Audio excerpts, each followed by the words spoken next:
or ask a question about the nature of the material and where it was on the space shuttle, and then he posits a theory, and then the rest of us go, wow, that professor actually expects us to think for ourselves. And then we realize he just asked us the question that he doesn't know the answer to, that NASA doesn't know the answer to, that no one in the world knows the answer to. It's not in the back of the book. And then the second thought is, not only is it a truly unique question, he actually has confidence that maybe we can reason our way through it to figure out a methodology to solve the problem.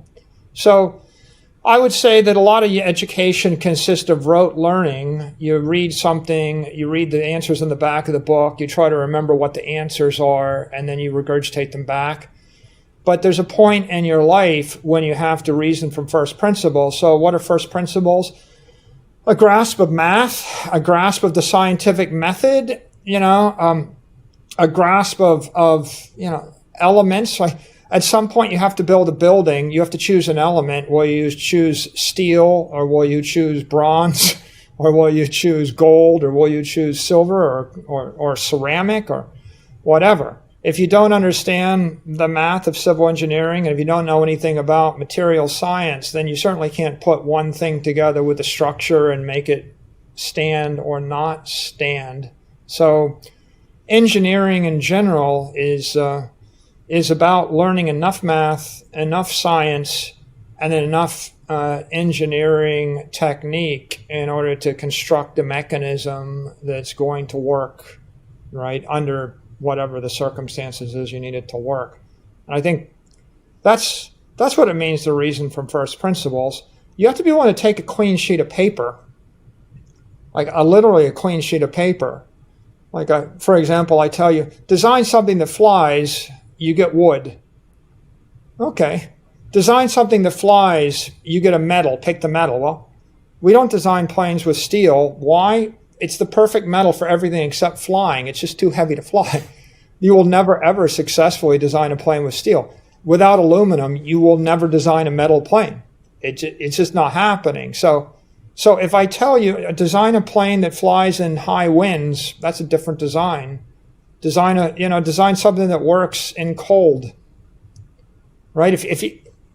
If you're unable to divine the impact of the change in the material, design something that flies on the moon. But it's different flying on the moon than flying on the Earth, right? What if I change the gravitational constant? What if I change the speed, of sound, right? What if I change the density of the air? How about run a marathon? How about run a marathon at the top of Mount Everest? How about stay alive for a day at the top of Mount Everest? Right? If I were going to string those together to give people an overarching sentiment of what unites those, and tell me if you think this is crazy, what I explain to people is you have to understand the physics of the situation, like the whole thing about flight. You have to understand lift to understand this is about using, and trust me when I say I don't know the actual physics of flying, but the sort of ballpark idea is you've got thrust, you've got the wind hitting underneath the wings, so weight is going to become an issue. The amount of thrust that you have is going to become an issue. And when your thrust exceeds the effort that you need to get that lift, then you fly. And if you fail to do that, then you crash. And when you understand, this is about recognizing the way that it works. So tensile strength of the object you choose to build your building is going to determine the amount of weight that it can hold, things like that. And once you understand that foundational layer, now you don't have to necessarily follow a book. You can just think, well, I know that this will work because this is a function of, strength, weight, durability. And once you get the parameters that you're operating under, now you can build something that's new because you understand literally the physics of that situation. I think engineering is the discipline of constructing mechanisms to channel energy. And so you have to understand a bit of math. You got to understand the basics of physics. You fly and you generate lift, but you gotta know enough to know that the amount of lift you generate is different if the density of the air is different. And if there is no air, try generating lift. Right? Human beings human beings rise through channeling energy. So fire was pretty elemental. Okay, how about does that burn or does that not burn, right? I give you two things. Can you burn a rock? Can you burn some wood? All wood doesn't burn the same. Can you burn grass? Design an oven. How about, we wouldn't have made it without bows and arrows, missiles, right? Probably the most elemental thing is you need to hunt from a distance. Okay, so design a bow. Design an arrowhead. I give you 4 rocks. Choose the one that makes the best arrowhead. Okay, kind of common sense, right? Not the light, happy, shiny, soft rock. Maybe the sharp flint rock that will do the job. Now design an arrow. You want a long arrow, a short arrow? You have some ideas, but then there's also experiments, right? How long should the arrow be? Okay, well, make it this long. Fire the arrow. Now make it this long. Fire the arrow again. Now make it this long. Fire the arrow. Now, should I create a bunch of randomly different sized arrows?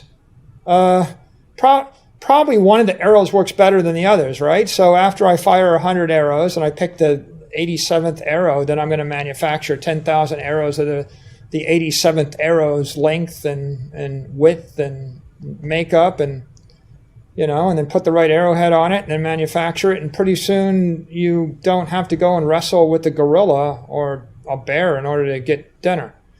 So it goes on, right? I mean, what's the sail? Channeling wind energy. You ever create a sailboat? 1 sail, 2 sails, 3 sails? What kind of sail? Different shape of sail? How do you make the sail? How high should the sail be? Right? So there's an entire set of engineering, which is just common sense.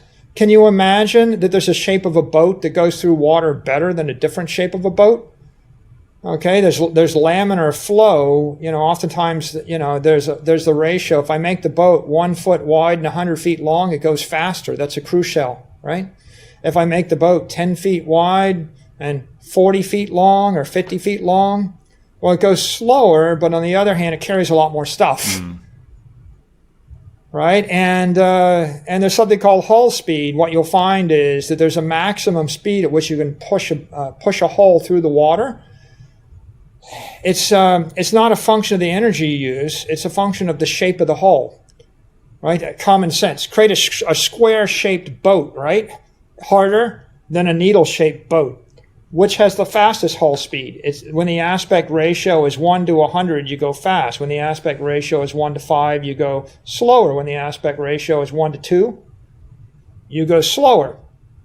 What's the best aspect ratio? Depends on what you're trying to build, right? What should you, once you figure it out, make more like that? Does the material matter? Yeah. Ever see a boat with rocks? Doesn't float as well. Everything matters. How do you solve the problem? Right? Through being methodic. Is it important? Well, it might be a matter of life and death. So I think the big thing that happened with regard to Bitcoin this year is that Bitcoin is the first point in human history where engineering impinged on economics. Up until this point, people didn't really embrace the idea of energy theory and engineering theory and math and sciences as being integral to the way that a monetary asset functioned. It used to be money was, seashells and tokens, and then we have this, we have gold and we have coins, and then we have general agreements and the like. And Bitcoin was the first time when we created a digital monetary asset, a pure digital token on a pure digital network that actually respects the laws of conservation of energy. I say it's sound money, but that's the same as thermodynamically sound money, which is conservation of energy, which means mathematically proper. We'll get to that in a minute because those are like really deep concepts that even I, after being in this for a while, struggle with some of those definitions. But so now I want to help people understand. So we're talking about boats and arrows, and there's a certain type of arrow that works better, and it takes a lot of experimentation. There's a boat and a certain type of boat, some of which you could probably think your way through, like even just as a layperson looking at a square boat, it seems like, okay, something doesn't feel right intuitively. And then I think it was a Portugal army that at one point like took over the world because they had longer trees, which meant that their boats were faster. And so you get to a point, and what I want people to understand about the way you approach the world is you get to a point where you can know nothing about it and say, hey, somebody, tell me which boat to buy. And you're as ignorant before as you were after, but at least you have, if you have a good consultant, you have the right boat. But when you yourself can reason from first principles, now you can act at a moment of tremendous uncertainty. Now, the reason I care about this, probably important to articulate that to you. When COVID kicked off, I had a moment of panic because I first of all, I started not poor, but I was broke. So I start broke. I utterly transformed my life. I work in the inner cities a lot because I'm in manufacturing, or I was. And so I see these incredible people that are destitute because, in my opinion, not all of them lack intelligence, because intelligence is evenly distributed. So in any neighborhood, you're going to sort of find the same distribution of IQ. But what you won't find is the right frame of reference. They don't think in the right way. And because they're not thinking in the right way, they get stuck. So I become obsessed with how do I convey mindset to people so they can think through novel problems and solve it in a way that allows them to get out. COVID hits and I'm like, whoa, the monetary system is blowing up. I'm super scared for other people that basically they have no sense of how to invest, or if inflation is going to go crazy, like how to protect against that. And so I start bringing on financial experts, and none of them could talk at the street level about like, what does the guy do that's making $52,000 a year? What does that guy do? And none of them had an answer. And then I come across you, and you've got this idea that we're having a once in 1,000 year opportunity with Bitcoin.